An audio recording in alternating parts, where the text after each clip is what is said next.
রবীন্দ্রনাথ ঠাকুর বাঙালির চিন্তনের সঙ্গে মননের সঙ্গে ওতপ্রোতভাবে জড়িয়ে রয়েছে এই নামটি। প্রেম হোক কিংবা পুজো, রবীন্দ্রনাথ ঠাকুর ছাড়া বাঙালির বৃত্ত কখনোই যেন সম্পূর্ণ হয় না। কিন্তু এই মানুষটিরই জানেন তো শেষ জীবনটা ভীষণ যন্ত্রণায় কেটেছিল। জীবনের শেষ পর্বে দাঁড়িয়ে ওই সময়টা এতটাই যন্ত্রণায় ছটকে ছিলেন তিনি, তা হয়তো মুখে বলে ব্যক্ত করা যায় না। কেমন ছিল রবি ঠাকুরের জীবনের সেই সময়টা, সে নিয়েই আজকের এই ভিডিও। তাই ভিডিও পুরোটা দেখবেন। ভিডিও ভালো লাগলে লাইক করবেন, শেয়ার করবেন, সাবস্ক্রাইব করতে ভুলবেন না আজ তাক বাংলার ইউটিউব চ্যানেলকে। সময়টা 1937। সেই সময় দাঁড়িয়ে একবার কিডনির সমস্যায় ভোগেন রবীন্দ্রনাথ ঠাকুর। কিন্তু তার আগে পর্যন্ত তিনি সুস্বাস্থ্যের অধিকারী ছিলেন, সেইভাবে তার খুব একটা শারীরিক সমস্যা কিছু ছিল না। 1940 সাল সেপ্টেম্বর মাস থেকে যেন তার শরীরে একটু একটু করে অবক্ষয় শুরু হয়। 19শে সেপ্টেম্বর তিনি শান্তিনিকেতন থেকে তার পুত্রবধূর কাছে বেড়াতে গিয়েছিলেন, দার্জিলিং এর পাহাড় সেইখানেই 26 তারিখ গুরুতরভাবে অসুস্থ হয়ে পড়েন রবীন্দ্রনাথ ঠাকুর। দার্জিলিং এর সিভিল সার্জন বলেছিলেন যে তখন যদি অপারেশন না করা হয় তাহলে কবিকে বাঁচানো যাবে না। তার পুত্রবধূ প্রতিমা দেবী সেই সময়ে ঠিক করেন যে অপারেশন করানোর দরকার নেই, কারণ সেই পর্বে দাঁড়িয়ে অপারেশন ব্যাপারটা এত সহজ ছিল না। একটু সুস্থ হওয়ার পর পাহাড় থেকে নামিয়ে রবীন্দ্রনাথ ঠাকুরকে নিয়ে আসা হয় কলকাতায়। তারপর তিনি আবার ফিরে যান শান্তিনিকেতনে। অপারেশন করানো হবে কিনা তা নিয়ে একটা দোলাচল চলছিল। 1916 সাল থেকে রবীন্দ্রনাথ ঠাকুরের চিকিৎসা যিনি করতেন, কিংবদন্তি চিকিৎসক নীলরতন সরকার, তিনি বলেন যে কবির অপারেশনের পক্ষে তিনি কখনোই ছিলেন না। রবীন্দ্রনাথ ঠাকুর নিজেও চাননি তার শরীরের মধ্যে ছুরি কাচি চলুক। তো সেই সময় দাঁড়িয়ে নীলরতন সরকার তার স্ত্রী যখন মারা গিয়েছেন সেই সময় তিনি গিরিডিতে চলে গিয়েছেন। সেই সময় আরেক বিখ্যাত চিকিৎসক বিধানচন্দ্র রায় শান্তিনিকেতনে গিয়ে অপারেশন করানোর কথা জানিয়ে দেন। রানীচন্দ্রের গুরুদেব বইয়ে উল্লেখ রয়েছে যে রবি ঠাকুরকে বলা হয়েছিল যে তার ছোট্ট একটা অপারেশন হবে, এটা করিয়ে নিলেই তার শরীরটা ঠিক হয়ে যাবে, পরের 10টা বছর তিনি আবার আগের মতনই লিখতে পারবেন।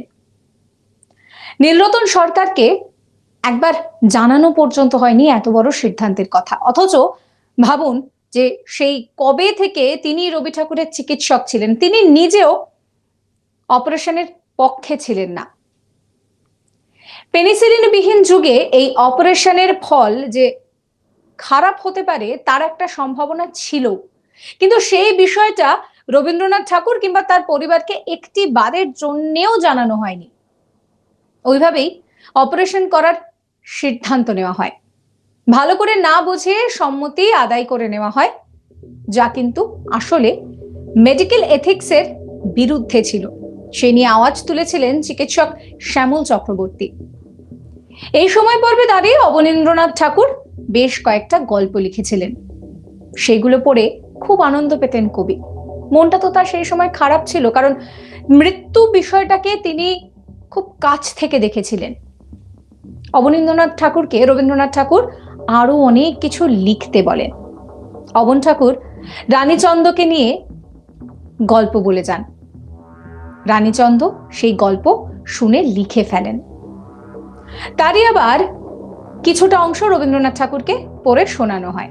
রবীন্দ্রনাথ ঠাকুর পড়েন, হাসেন, আবার কখনো কাঁদেন। রানীচন্দ্র এই প্রথম এমন করে রবি ঠাকুরের চোখ থেকে জল পড়তে দেখেছিলেন। এবার আপনাদেরকে বলি যে রানীচন্দ্র নামটা এতবার বলছি, তিনি কে? তিনি রবীন্দ্রনাথ ঠাকুরের প্রিয়ভাজন, শান্তিনিকেতনের শিক্ষার্থী, চিত্রশিল্পী এবং রবীন্দ্রনাথ ঠাকুরের ব্যক্তিগত সচিব অনিল চন্দ্রের স্ত্রী। অপারেশনের খবরটা গোপন রাখা হয়েছিল, সেই জন্য সেইভাবে তার অনুগামীরা ভক্তরা ভিড় করেননি। পুরনো বাড়ির দোতলায় পাথরের ঘরে তিনি উঠলেন, স্ট্রেচারে করে দোতলায় তাকে নিয়ে আসা হলো। 26শে জুলাই রবীন্দ্রনাথ ঠাকুর বেশ প্রফুল্লই ছিলেন। 80 বছরের খুড়ো রবীন্দ্রনাথ, 70 বছর বয়সী ভাইপো অবনীন্দ্রনাথ অতীত দিনের সমস্ত কথা মনে করতে লাগলেন, প্রাণ খুলে হাসতে থাকলেন তারা দুজনে। 26শে জুলাই সকালটা রবীন্দ্রনাথ ঠাকুরের কাটলো বেশ আনন্দের সঙ্গে। কাকাকে দেখতে ভাইপো এসেছেন, কাকা ভাইপো ছোটবেলার কত গল্প করছেন। বিকেল 4:30 থেকে রবীন্দ্রনাথ ঠাকুরকে গ্লুকোজ ইনজেকশন দেওয়া হলো। ব্যথা অনুভব হলো কবির। কবি বললেন যে দ্বিতীয়া গেল সব জ্বলিয়া। ভীষণ রসিক মানুষ ছিলেন তো, কষ্টটাকেও এইভাবেই ব্যক্ত করতেন। সন্ধ্যের দিকে হঠাৎ ভীষণ কাঁপুনি উঠল রবীন্দ্রনাথ ঠাকুরের। 8 ঘন্টা পর ঘুমিয়ে গেলেন তিনি। 27শে জুলাই রানীচন্দকে নিয়ে শ্রুতিলেখনের মাধ্যমে প্রথম দিনের সূর্য কবিতাটা লিখলেন রবীন্দ্রনাথ। ভাবতে পারছেন যে সেই সময় দাঁড়িয়েও তিনি কলম চালাচ্ছেন। এরপর রানীচন্দের হাত থেকে খাতা নিয়ে নিজেই সংশোধন করলেন। রসিকতাও বাদ গেল না। উপস্থিত সবার উদ্দেশ্যে তিনি বললেন যে ডাক্তাররা বড় বিপদে পড়েছে, কতভাবে রক্ত নিচ্ছে, পরীক্ষা করছে, কোনো রোগী পাচ্ছে না। তাতে এ তো বড় বিপদ ডাক্তারদের জন্য। রোগী আছে অথচ রোগ নেই। 27শে জুলাই সকালে রবীন্দ্রনাথ ঠাকুর মুখে মুখে একটি কবিতা বললেন, যেটা রানীচন্দ টুকে নিলেন। 29শে জুলাই সকালবেলায় অপারেশন নিয়ে বেশ বিমর্ষ তিনি। বললেন যখন অপারেশন করতেই হবে তখন একটু তাড়াতাড়ি করে ফেলাটা ভালো নয় কি? রবীন্দ্রনাথ ঠাকুর জানেন না যে আগামীকালই তার অপারেশন হবে। এদিন বিকেলে রবীন্দ্রনাথ ঠাকুর আরো একটা কবিতা লেখালেন রানীচন্দকে দিয়ে। 30শে জুলাই 1941 অপারেশনের দিন। সকাল থেকেই জোড়াসাঁকোতে তোড়জোড় চলছে। অপারেশন হবে ঠাকুরের। রবীন্দ্রনাথ ঠাকুর জানেন না যে আজই তার অপারেশন হবে, কারণ সমস্ত কিছু করা হচ্ছিল একেবারে নিঃশব্দে। লম্বা বারান্দার দক্ষিণ দিক ঘেঁষে অপারেশন টেবিল সাজানো হয়েছে, কিছুই টের পেলেন না তিনি। এদিন সকালে রানীচন্দকে নিয়ে রবীন্দ্রনাথ তার সর্বশেষ সৃষ্টি লিখে ফেললেন। একই সঙ্গে এই সময় দাঁড়িয়ে তিনি নিজের পুত্রবধূকে একটি চিঠিও লিখেছিলেন। সকাল 10:30টার দিকে ডক্টর ললিত বন্দ্যোপাধ্যায় অপারেশনের ব্যবস্থা করে রবীন্দ্রনাথ ঠাকুরের ঘরে ঢুকেন।